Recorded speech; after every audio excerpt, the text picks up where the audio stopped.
Help me! Help me, please! Help me! In every family, love is meant to bind. But what happens when that love is divided? This is the story of two twin sisters born from the same womb, yet treated as though they were worlds apart. One was praised, adored, and cherished. The other was neglected, mocked, and forgotten. But when jealousy grows in silence, it becomes a fire too dangerous to contain. Stay with me till the end. This is a tale you won't forget.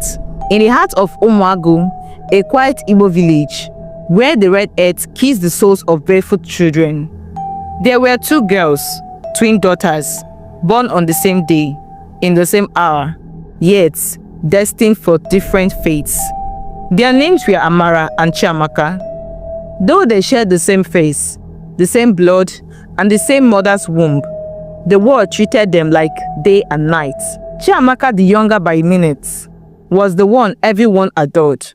She was the kind of beauty that could silence a room, skin that glowed like bronze in the sun, a figure that curved gracefully like a calabash, eyes bright as river stones.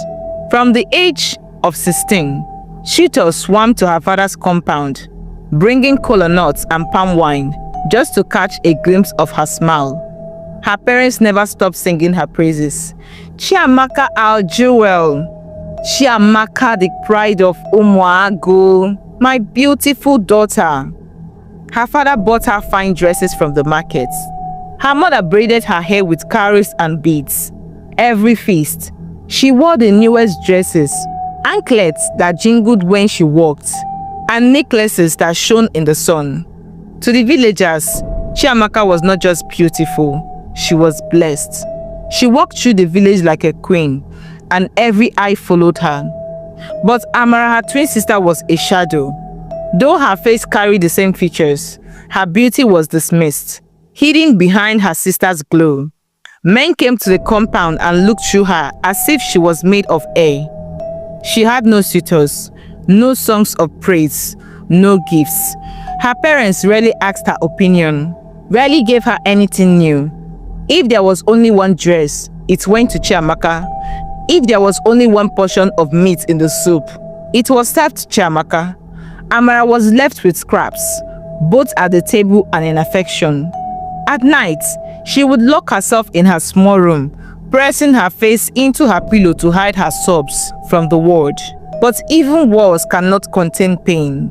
Her tears soaked the mud floor as she whispered, "Why was I born, if not to be loved?" The curious wound came not from strangers or even her parents, but from her own twin. Chiamaka never shielded Amara from insults. She sharpened them. When Amara asked to borrow a dress, Chiamaka laughed in her face. "Go get yours, or better still, wear your rags. After all, that's what suits you." When Amara timidly admired her sister's beads, Chiamaka mocked her. "These beads are for queens, not for shadows." And if Amara dared to complain about their parents' neglect, Chiamaka would smirk and say, "Don't blame me because nobody wants you. Even Papa and Mama know who the true daughter is." Her laughter was a knife that silenced deeper than any insults. Yet, Amara kept silent. She swallowed her pain like bitter herbs, her sorrow ignored by those who should have loved her the most. The sun was leaning westward when Amara left the market, baskets balanced on her head, smoked fish, peppers, and cassava flour tucked in neatly. At the bend by the old Odala tree, a sleek car poured to a stop. The door opened and a tall, clean-cut man stepped out, wristwatch catching the lights. "Good afternoon, sir," Amara said, eyes lowered, the way a well-trained village daughter should, voice steady. He smiled. "Good afternoon. I'm Lutana Nnaji. I grew up here in Ụmụagu, but I've been in the city. I'm home to see my parents." His gaze softened. "Are you from this side?" Amara nodded, shy and grateful. Lutana studied her, not just her face, but the humility in her eyes, the calm in her movements. He saw no arrogance, no vanity, just a young woman who carried herself with quiet dignity. They spoke, small talk that turned to easy laughter, He asked for her number. She gave it, hands trembling a little at this unexpected kindness. Lotanna was 30, and his parents had been on his neck for months. It's time, find a good wife, come home, choose a beautiful girl from our village. So he came back to Ụmụagu, not as a stranger, but as a son returning, ready to honor tradition and settle down. What caught him was not noise or glitter, but Amara's gentleness, her humility. He started calling, then visiting. He'd take her for rides in that fine car, past the yam barns and red egg paths. He'd stop at the village restaurants, buy her a plate of jollof rice and peppered meats, slide a cold malt across the table just to see her smile. He brought gifts, a simple bracelet, a new dress, sandals that fit like they knew her feet. For the first time in her life, Amara felt noticed, wanted, loved. At home, her parents still didn't see her. Her sister still mocked her. But when Lotanna's name flashed on her phone, Amara's chest lifted. For once, somebody chose her. When Lotanna finally confessed his intention, Amara could hardly breathe. Amara, I want to marry you. I will speak to your parents and pay your bride price. Her hands flew to her mouth. A laugh escaped, half joy, half disbelief. So this is what happiness feels like, she thought. For once, fate has smiled on her. She dreamed of leaving behind the coldness of her family, stepping into a new life with a man who saw her worth. They fixed a date. What spread like Hamatan fire. Lotanna, the successful son of the soil, was coming for Amara. On the day of Imego, Lotanna arrived with his kinsmen, uncles, elders, cousins, bearing palm wine, kola nuts, and gifts wrapped in bright clothes. The courtyard of Amara's father buzzed. Drums thumped softly. Women peeped from doorways. Amara dressed in her best dress, though it was nothing compared to her sister's endless collection, but clean, carefully tied. She oiled her skin, steadied her hands, and whispered a prayer. Let me leave this house with dignity. Hope was dancing in her eyes, but fate, cruel as ever, was waiting. They seated the men. Greetings were exchanged. The caller was blessed. Lotanna kept his eyes down, respectful as tradition demands. Then Chiamaka walked out, beads in her hair, new gown hugging her perfect frame, anklets chiming like tiny bells. She moved through the courtyard like it already belonged to her. Lotanna glanced up and something in his face changed. A flicker, then a stare. Lotanna's eyes fell on her, and in that instant, Amara disappeared. The man who once said Amara was the most beautiful, the one he wanted above all, now stood frozen, staring at Chiamaka as though he had never seen a woman before. His heart shifted. His mind betrayed Amara. When the time came for him to speak, he stood, voice even, eyes fixed where they should not be. He did the unthinkable. With respect, Mama and Papa, he said slowly, I want to ask for the hand of Chiamaka instead of Amara. The courtyard held its breath. Amara's word fractured. Clean, brutal, final. Her breath caught in her throat as her eyes darted between Lotanna, her sister, and her parents. She waited for her parents to correct him, to say no, you came for Amara, to defend the daughter they had ignored all her life just this once. Instead, her father burst into a grin. Her mother clapped in excitement, tears shining. The family surged forward in the light. Chiamaka, our golden jewel, our pride. What an honor. They didn't even glance at Amara, who sat trembling in the shadows. Her chest burned, her lips parted in disbelief. The man who once held her hands, the parents who once ignored her pain, all of them now danced in joy for her sister. Chiamaka's lips curled, victorious, careless, mocking, triumphant, as though destiny had once again proven her the chosen one. She didn't ask a single question. She didn't spare her twin a glance. She sat straighter, as if the world had simply corrected itself. Lotanna did not look at Amara either. The cola split, the wine passed, laughter rose like smoke. Amara's hands lay open in her lap, empty. The man who had promised to carry her into a new life had set her aside like a forgotten plate. Her parents, her own blood, had sold her silence for celebration. Something cold and bottomless opened in her chest. It did not feel like anger yet. It felt like falling. The courtyard of Ụmụagu buzzed with music and chatter. Drums rolled. Women tied headscarves. Elders argued over palm wine. The date for the traditional marriage was fixed. Preparations filled the air like the scent of roasted yam. Chiamaka, the bride-to-be, was glowing. She moved about with the pride of a woman about to marry wealth itself. Lotanna, the village successful son, handsome and rich, had chosen her. She barely remembered that he once spoke of Amara. To her, it was nothing. An error corrected. Her parents were no different. They walked about with swollen pride, their faces bright, voices high.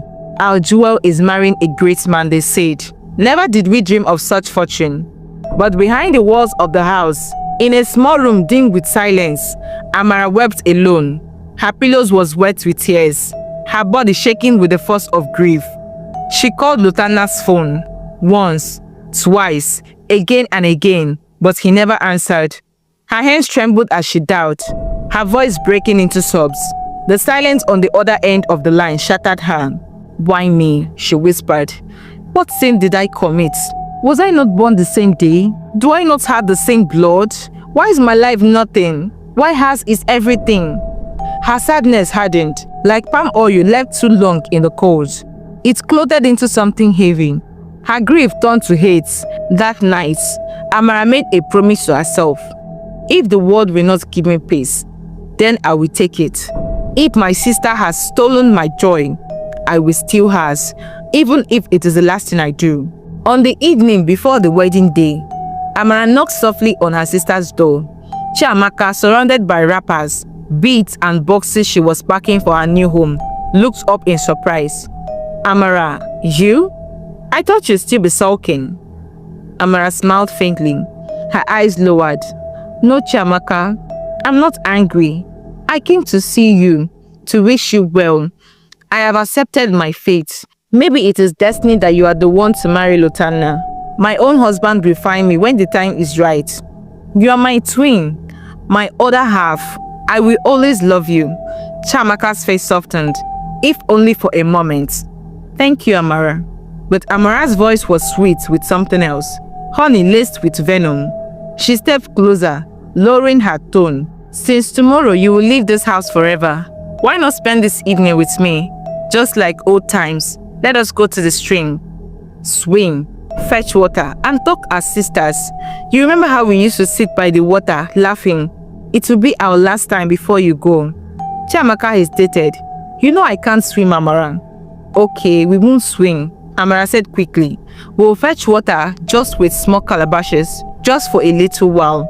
Who knows when I will see you again? Please, twin sister." Chiamaka signed.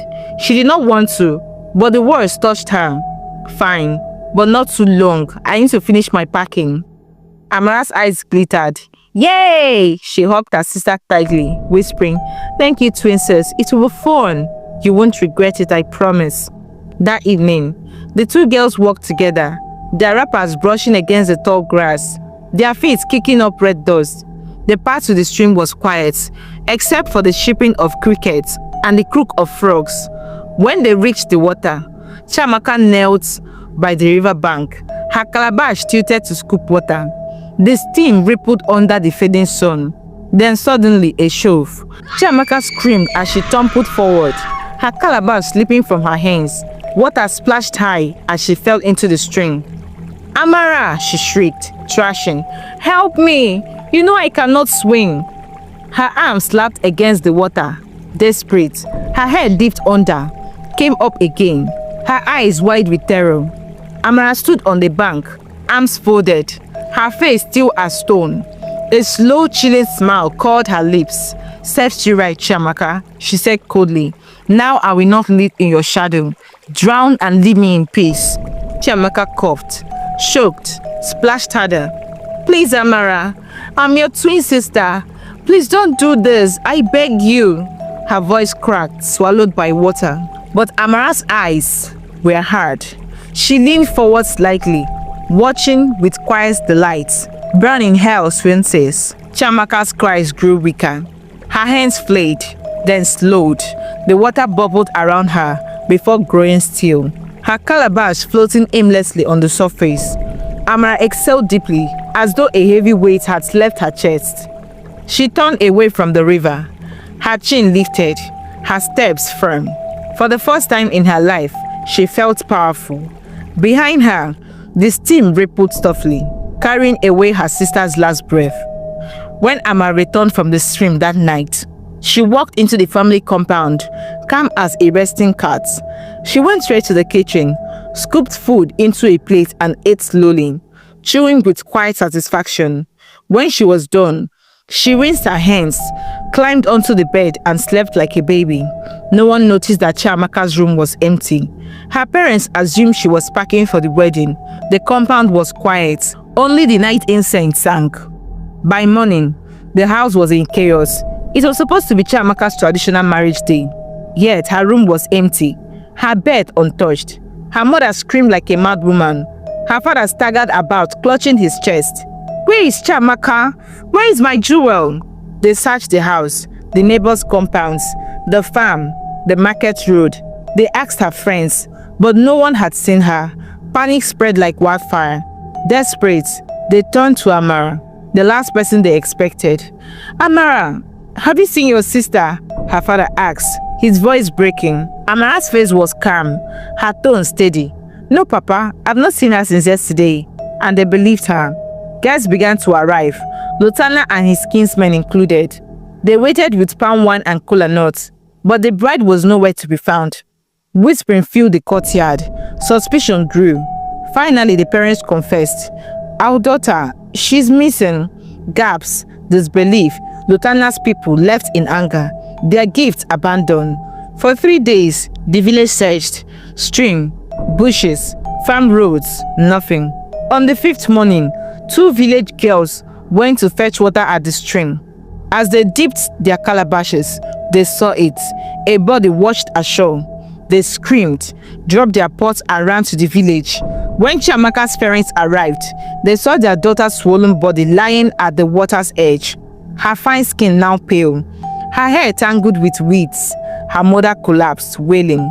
Her father tore at his clothes, beating his chest. "Chiamaka, my jewel, my pride." They carried her home.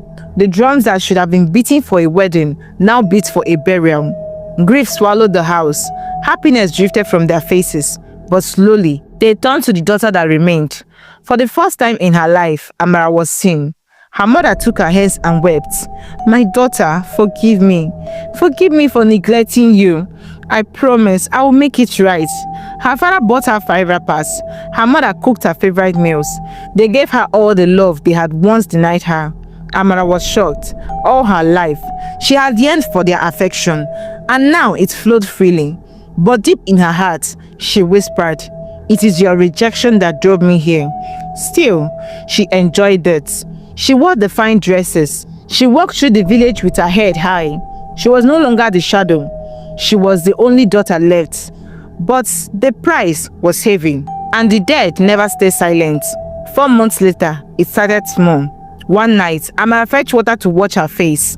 She leaned over the clay pot, and in the dark surface, 2 faces stared back, hers and Chiamaka's.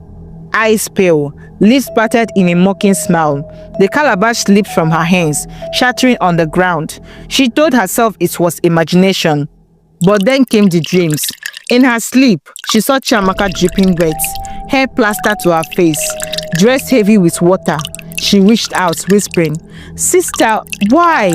Amara woke up with a scream, sweat soaking her wrapper. By day, she heard her sister's laughter in the compound, the same cruel laugh that once mocked her. She turned, but no one was there. At meals, her calabash tipped over by itself, water spilling like tears. Chickens scattered for no reason when she passed. Children whispered. Amara talked to herself now. One warm night, as the moon hung low, Amara sat in her room adjusting her beads. A drip, drip, drip echoed in the silence. She turned.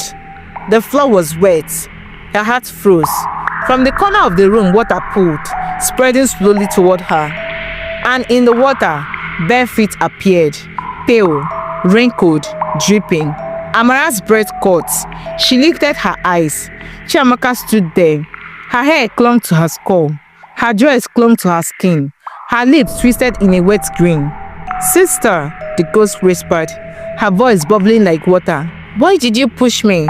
Amara screamed, clutching her ears, but the voice echoed inside her skull. From that night, peace fled her. She saw Chiamaka at the stream, in the courtyard, even in her calabash of soup. The villagers heard her cry out at night, begging unseen hands to leave her. Her beauty faded, her eyes hollowed. She walked like a haunted shadow. The haunting grew heavier with each passing night. Amara could no longer sleep. When she closed her eyes, she felt her sister's cold hands clutching her ankles. When she bent over water, she saw not her reflection but Chiamaka's pale face grinning back. Her laughter echoed in empty rooms. Her wet footprints stained the floor, though no one had entered. Even in broad daylight, Amara felt her presence. The weight of her twins' accusing stare pressing on her chest. Her parents noticed her decline. Her hollow eyes, her trembling hands, her screams at night, but they did not know the storm boiling inside her.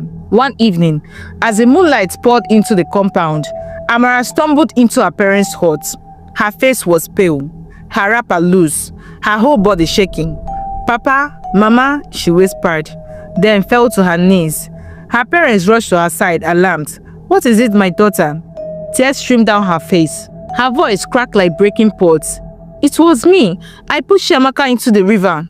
The words hung in the air, heavy and bitter. Her parents froze, their mouths open in shock. "I was tired of living in her shadow," Amara sobbed. "You gave her everything, love, praise, gifts, and you left me with nothing. You pushed me into bitterness until there was nothing left of me but hate, and that hate killed her." Her father staggered backward, one hand gripping the pillar of the hut, the other clutching his chest. His voice trembled like dry leaves in the wind. His lips trembled. His hands, once strong from years of famine, now shook as though the strength had been drained from his bones, his eyes wide with disbelief. "My God," he rasped, voice hoarse. "So it was you, my own daughter. You pushed your sister into the river?" Amara wept bitterly. "Yes, Papa. But can you not see? You made me this way. From birth, you crowned Chiamaka the jewel and cast me aside like broken pottery. You fed her, clothed her, praised her, while I starved, not for food, but for love. I cried, but you did not hear. I begged, but you did not see me. You turned your back on me until bitterness filled me like poison. You did not kill me with hands. You killed me with neglect." Her words struck like blows, and her father crumpled to the floor.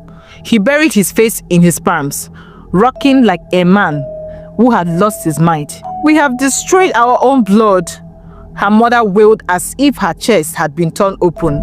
She tore at her wrapper, rolling on the floor, crying out, "Amara, Chiamaka, my children, my pride is gone. My joy is gone. What kind of mother am I? I carried you both in one womb. Yet, I chose one and rejected the other. I watered one flower and left the other to dry. And now the garden of my house is ruined." She crawled to Amara, holding her face in shaking hands. "Forgive me, Amara. Forgive me, my child. I see it now. The fault was ours. We built a throne for one daughter and dug a grave for the other. What mother divides her love? What father weighs his children on a scale? Oh God, what have we done?" Their cries filled the hut, spilling out into the night, and the neighbors whispered outside, too afraid to enter. The proud family of yesterday now lay shattered, broken by the very injustice they had created with their own hands. From that day, the story of the twins of Ụmụagu spread across the land. Parents told it to their children. Elders told it to the young. Never sow favoritism among your children. Love them equally, for neglect is a poison that seeps into the heart. Envy, when born from injustice, grows into hate, and hate destroys families.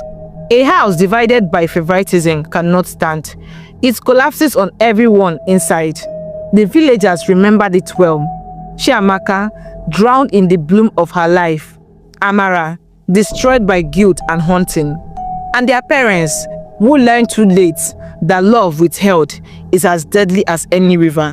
And so, the tale ended, not with celebration, but with sorrow, and a lesson carved deep into the memory of Ụmụagu.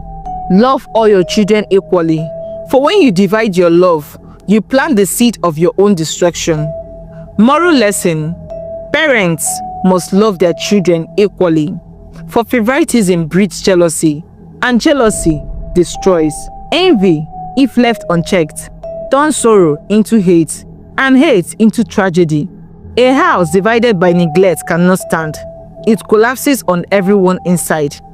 And that, dear friends, is the end of today's tale of the twins of Ụmụagu, a story of envy, neglect, and the heavy price of favoritism. I want to thank you so much for staying with me to the very end of this story. Your time means everything, and I truly appreciate you. If you enjoyed this tale, don't forget to give it a like and share it with someone who loves powerful stories. Now let me ask you an important question. Do you think Amara was right to blame her parents for what she did? Do you think her parents drove her to the edge? I'd love to hear your thoughts, so please drop them in the comment section. And of course, don't forget to subscribe to the channel and hit the notification bell so you never miss another intriguing tale. Until next time, thank you for watching, and may we all learn to love equally and live in peace. Bye!